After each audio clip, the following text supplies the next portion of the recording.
Hello, Aquarius, Sun, Moon Rising, and Venus signs. Kamusta kayo? Sana po ay nasa mabuti kayong kalagayan. Welcome back po sa Star Tarot. At kung bago kayo rito, welcome din po kayo. Please subscribe, like, share my videos, and leave me a comment kung nakaresonate po kayo. Thank you. So, first message ninyo, gestation period. Ayan. So, baka ang iba sa inyo dito, Aquarius, baka nagbubuntes, no? Nagbubuntes or magbubuntes. If not, ganun ang sitwasyon ninyo, po pwedeng you are, nurturing a plan or nurturing an idea. Baka meron kang inaalaga ang plano na maaring inaayos mo pa, 'di ba? Yung parang siguro nag-gather ka pa ng mga impormasyon, detalye, or anything na makakatulong sa yung mabuo ang planong ito, no? Pwedeng gano'n. So, it could be a business, 'di ba? It could be a business plan or it could be a business venture na talagang inaaral mo sa ngayon, pwedeng gano'n.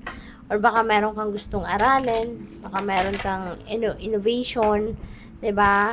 Na maaring nare-research mo pa para mas maging magaling pa or mas maging bongga pa, yung gano'n.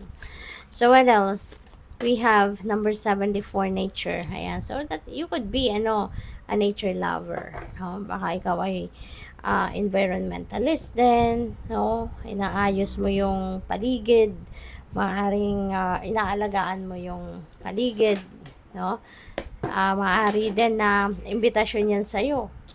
Na baka matagal-tagal ka ng panahon na hindi man lang nakakalabas man lang ng bahay, hindi ka nag-i-spend time with nature. So, maaaring imbitasyon yan sa'yo, Aquarius. So, ayan. And by the way, maraming salamat muna, no, for subscribing to my channel. And if you haven't subscribed yet, subscribe na po kayo. Please click that join button din sa baba ng video kung gusto po ninyong mag-join, mag-member, no, sa channel. At maraming salamat din sa mga hindi nag-skip ng ads. Thank you for your support. And also sa mga cross-watchers, welcome po kayo dito sa aking channel. Thank you for being here. And available na din po yung readings natin sa podcast. No, meron na tayong podcast. And you can access that sa YouTube Music app kung meron po kayo. So, ayan. So, 5 of Wands. Meron tayong dalawang 5, no? And this is synchronicity. So, we have 2 5s and that becomes number 55. So, I suggest, pakitignan po ninyo, i-google po ninyo ano pong ibig sabihin ng number 55, spiritual meaning, no, na number 55, para malaman ninyo yung mga mensahe pa sa iyo na gusto ng universe na malaman ninyo. Okay? Number 55.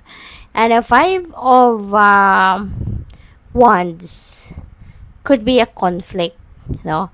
Pwedeng conflict, away ito, with baka merong mga argumento dito, heated argument na nangyari between you and another person. Pwedeng yan ay kapamilya, since we have 10 of Pentacles and this is about family matters, diba? So, pwedeng meron kayong mga pinag-uusapan dito at hindi kayo nagkakaintindihan sa family situation na ito. Si 10 of Pentacles kasi, this is about wealth, family, money, inheritance, mga ganon. This is about financial security, stability, financial future. Yun ang maaaring mga kakaabalahan ninyo sa ngayon, no? Pag-establish ng inyong kaperahan para sa inyong pamilya. Kaya maaaring nag-uugat, no, yung away na to or yung hindi ninyo pagkakaintindihan sa pag-uusap regarding siguro family business, baka you're not on the same page with other family members, or po pwedeng hatian sa inheritance, baka yun ang pinag-aawayan, baka pagmamanage ng inyong family business, may hindi kayo pinag-aagrihan, no, na maaring idea ng isa hindi ninyo gusto, or yung idea ninyo hindi approve sa kanila, yung ganon. So, feeling ko, this is related to family, yung pinagkakaguluhan ninyo, But anyway, So, baka ang iba din sa inyo rito, family money, no, yung pinag-aawayan, 'di ba? So, that is possible. But pwede rin naman na hindi, no, depende sa inyong sitwasyon. So, with the moon energy, this is an invitation para sa'yo na mag-pay attention kayo sa inyong intuition. Kasi, always remember na ang intuition is divine guidance, no? Yan ay mga mensahe, insights na pinapadala sa atin ng divine universe to help us, to guide us on how we are going to navigate our life, no, our current situation, or our current circumstances. Kaya importante na makikinig tayo dyan. Importante na mag-tune in tayo sa ating intuition para nang sa gayon lagi tayong nasa tamang daan, hindi tayo maliligaw. Okay? Knight of Wands, this could be travel. Baka ang iba sa inyo dito may pupuntahan, may travel that could be related to opportunities, no? Pwedeng related yan sa business, pwedeng related sa trabaho, yung ganon, no? But yun nga, paalala din ito kay Knight of Wands, no, na pakikinig sa inyong intuition. Kasi si Knight of Wands, fast moving energy ito, nagmamadali. So, pwedeng sa pagmamadali ninyo, 'di ba? Hindi na kayo masyado nakakapag-isip kasi nga excited, 'di ba? So, ang advice din dito sa inyo ng moon energy is mag-tuning kayo sa inyong intuition, pakinggan niyo yung inyong inner voice para kahit hindi ninyo mapag-isipan mabuti ang inyong gagawin, kapag sinunod ninyo kung ano yung bulong ng intuition ninyo, makakasiguro pa rin kayo na magiging tama ang decision ninyo. Okay? So, with the 5 of Cups, this is panghihinayang, no? Sadness, na nalulungkot ang iba sa inyo dito kasi meron kayong pinanghihinayangan.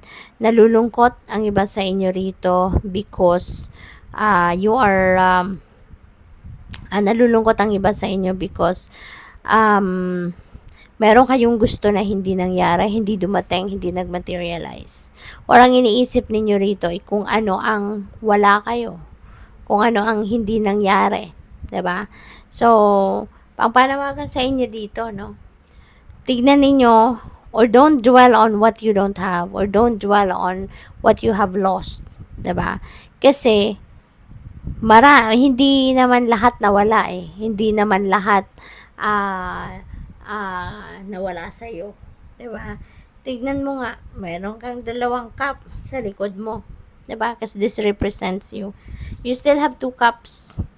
At hindi mo nga alam kung ano pa ang laman yan because that is the new blessing that came in.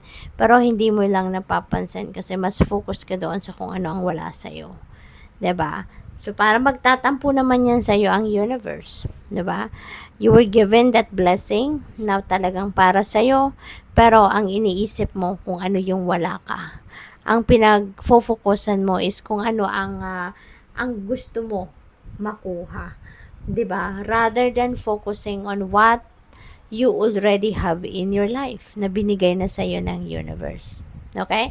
So that is something that you need to think about, 'di ba? Kung ano ang gagawin mo. We have temperance. Yan. Patience. Okay? Patience. This is what is being asked of you.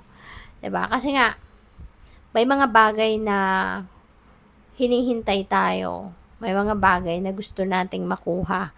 Pero, naghihintay tayo na parang meron din timeline, 'di ba?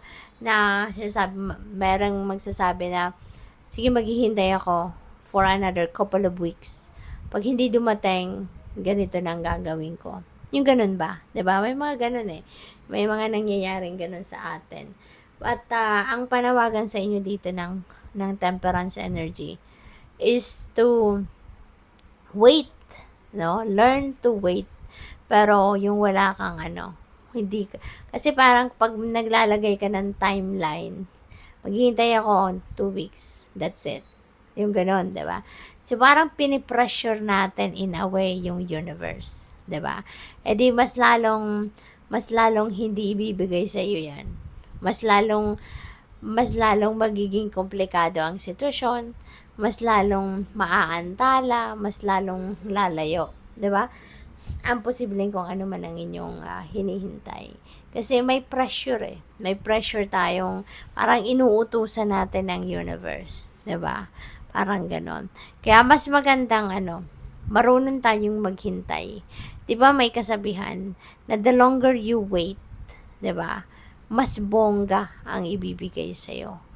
Kaya nga daw pinaghihintay ng matagal kasi sobrang bongga, sobrang laki ang piniprepare ng universe para sa iyo, 'di ba? Kaya sana, no, matuto kayong magantay. At may kasabihan, no, na good things come to those who wait. Kaya lagi nating tatandaan 'yan.